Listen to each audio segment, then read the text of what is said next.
Okay, nice. Hey Pete, I often feel a little bit abnormal, and so I felt like, does this book offer some kind of solace therapy for people who feel a little bit abnormal, particularly black people in our society, outside of our society, in the wild? I guess I've also felt abnormal within society, especially within the countryside, and the act of writing was a way of uh, externalizing that feeling and slaying those dragons. So I'm pleased that it may be doing the same work for you and hope for others. Right. Okay. So, is there some sort of radical thread going on in this book as well? I said something a little bit alarming about the content. There are elements. I often allow the reader to decide whether we're at the stage of laughter or the stage of despair, or at the stage of anger or the stage of acceptance. So I tend to write the text and not give too many adjectival clues like he angrily stared at or terrified he looked upon. I really try to describe something in quite a dispassionate way, but the undercurrents that are in those scenes hopefully carry over the myriad emotions that we all experience as human beings, and perhaps that black people experience in particular at some aspects of racism that occurs in British society, even in the countryside. Um, this is such a wet evening, and Yeah. it's such a cool picture now because we're spattered with Yes. rain as we discuss this embrace of the English countryside. Uh, yeah, am I at home here? Well, the question of being at home, the countryside has always been a place of uh, endless beauty and infinite peace. That's the way it's framed. But for black people, there's a lot of alienation and there's a lot of a sense that we don't belong. And the question of how that's constructed, that sense of not belonging, is something that I wanted to look at and maybe fight against. And this very shot that we're doing now, I've not come into the countryside timidly. You may feel that I have a certain flamboyance to me. I'm wearing two hats. I want to be me in the countryside. I don't want to have to become somebody else, somebody white perhaps, in order to fit in. And that's part of the objectives of what I'm doing, is to make the countryside opening up and boundary free enough that we can be there in presence authentically. That's interesting. I did notice that there are, and I think in general, there are some conflicting feelings or emotions or messaging or histories about the countryside. So there are two short anecdotes in particular. So the one was about, what was that one called? Getting lost. Uh-huh. Okay. And not, it's not quite this landscape, but it's about being in the forest. Yes. And almost as we are now, there is this relief that we can escape nature, and it's also very touching because there is this lovely dynamic between you and your daughter. Yes. Real, We yeah. have a lot of fun driving around, that's true. When we were Okay. driving through the countryside, the, the idea of escape, of course, is begs the question: why are we trying to escape? Why can't we just be at one with the countryside? And of course, modernity and the way in which black people have generally been um, grown up, been raised in cities and coalesced around cities means that the countryside, to some extent, can be a different place. And of course, all the folk tales and fairy tales are often set in the woods, and often things go wrong in the Are woods. dangerous places. Yes, exactly. Okay. For that reason, the story. But at the same time, we were thrilled, in that scene, we were thrilled. And we were almost disappointed when the streetlights came up and suddenly the countryside was over. So there was an ambivalence to it. We were Okay. enjoying it, but only Okay. because the civilization wasn't so far away that we couldn't grab it. Civilization meaning the city. Right. And so this kind of sanctuary about civilization comes back to how important it is to act normal. Because whether or not you're accepted in civilization also means if you feel estranged there and you also feel estranged in nature, what place do we have? Yeah, yeah, and I imagine that to be strange in nature is a different experience than to be strange in the city. To be strange in the city is to meet strangers, and the city by its very nature often has many peoples in one place, whereas the countryside is often, at least in its mythical presentation, is presented as homogeneous and monolingual and white. And so the alienation that occurs for black people in places like this, in the countryside, if this is representative of the countryside, is of a different nature, a different form. But can we become at one with the countryside, the British countryside? I don't know how you feel. I know that you've lived for a while in the Lake District. How was that? Oh, me now. It's on you now. Why should I do this interview all on my own? Your question. Well, I think the solace of nature is interesting, and it depends how much experience we have in feeling a certain amount of comfort or a certain amount of solace, as I've said before, with non-humans. So I think that's always been a great mitigating factor for me in terms of having that relationship with nature itself has meant that my relationship with the people of that environment were always less significant in my own life. And at least on some level, having that common ground of an appreciation of the environment was something else to have between us as something communal or common.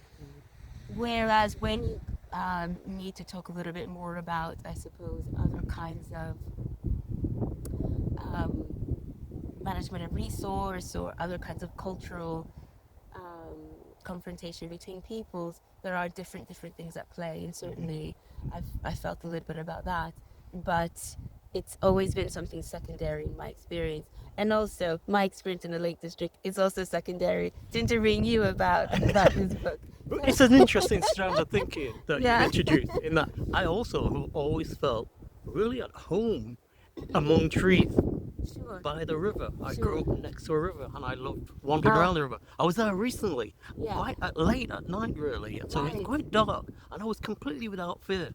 Because Isn't that amazing? I knew the Yeah. river, I knew its movement, I knew the plants, I could smell which plants were, emitting whatever kind of vapors. I knew which creatures would be crawling in the undergrowth. I felt sort of home there, actually. That's And that's that interesting. bond with non-human form of nature Yes. that was a comfort. And there's something epic and timeless about that. It's only the introduction of humans that causes the problems. But they are actually, it's also very important to interact civilly with humans and respectfully with humans.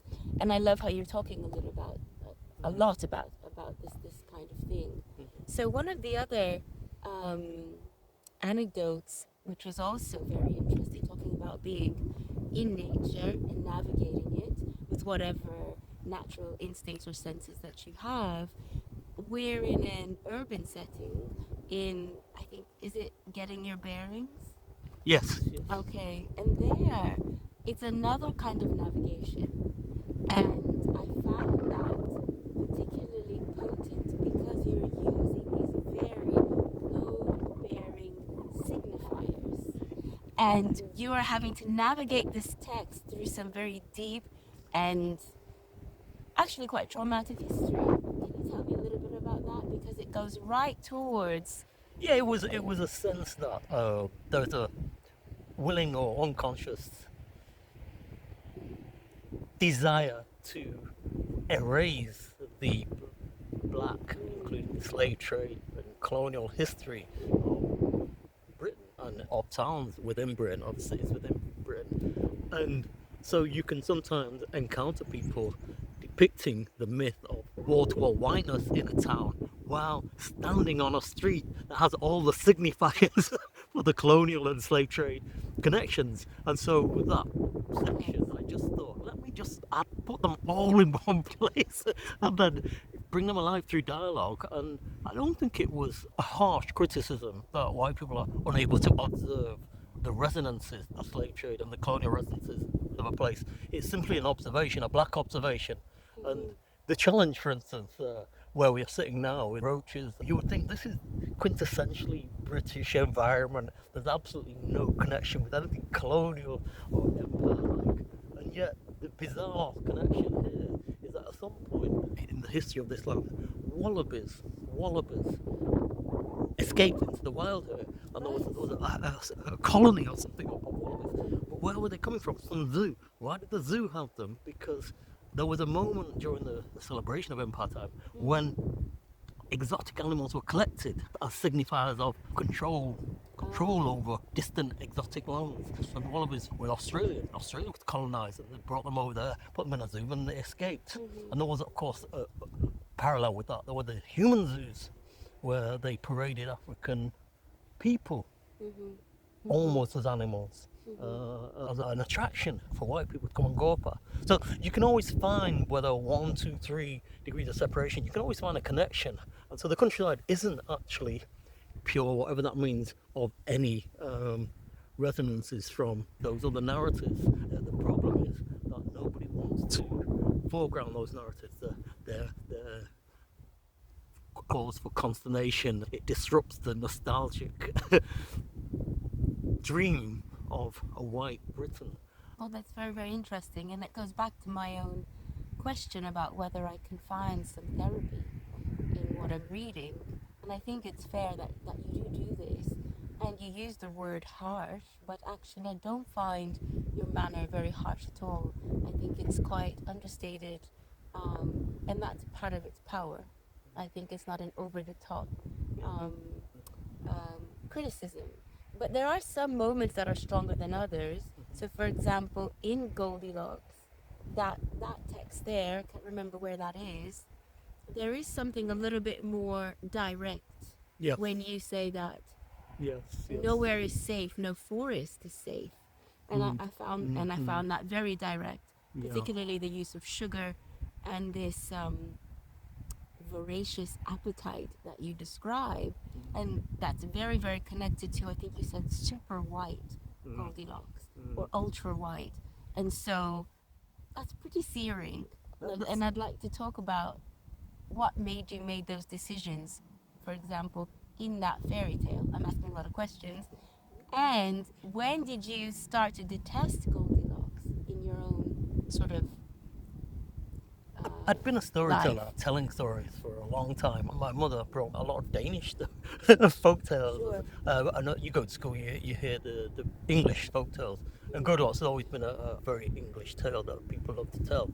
And in the stories that are told to children, there are usually some embodiment of values. And I found Goldilocks to be, on examination, a perturbing story, and there were so many parallels with the way in which in colonial times lands were grabbed, resources were appropriated that were not theirs, were not the Europeans, were not the British, and those parallels extended to where's Goldilocks going. People felt they were safe. The bears, whoever the bears were, they felt they were safe. Now Goldilocks turning up. Now she's eating the food. The Maroons who would escape to the forest, escape from slavery and set up their own societies. I felt that there was a very strong parallel to the Maroon colonies. So it was an extension of that comparison that created that script. And then of course it ends with that really acerbic line, if I remember it right. Nobody is safe from Goldilocks, which flips that sweet story completely on its head. Yeah, absolutely. Well, it's not all acerbic, actually. There is this, I think maybe my final question, being a grower myself, I absolutely love this tiny anecdote about radishes, which fantastic, just to get a little bit of that sentiment in there. And what I loved about that was this inherent goodness that you claim is in growing, but also the inherent goodness in writing. Yes. And of course, as a writer, it's a thankless task. Well but said. it's an enjoyable one, and it's a noble task to write. To try to feed people, whether feed their mind or their bellies. But sometimes people just don't want the radishes. Yes, and it's also hilarious. and I've been there. Well, thank you very I've much. been there. Fantastic. No, I love that that's in there and that you have that connection to something also to do with growing, to do with all of these little hints of a sort of eco thread. I appreciate that, to take that reading, even though there's so much other fabulous stuff in here, other themes. I was disappointed not to find any kung fu, but maybe. Next time. Yeah. Okay, we're gonna wrap it. Yeah. I'll let you get up first. Yeah.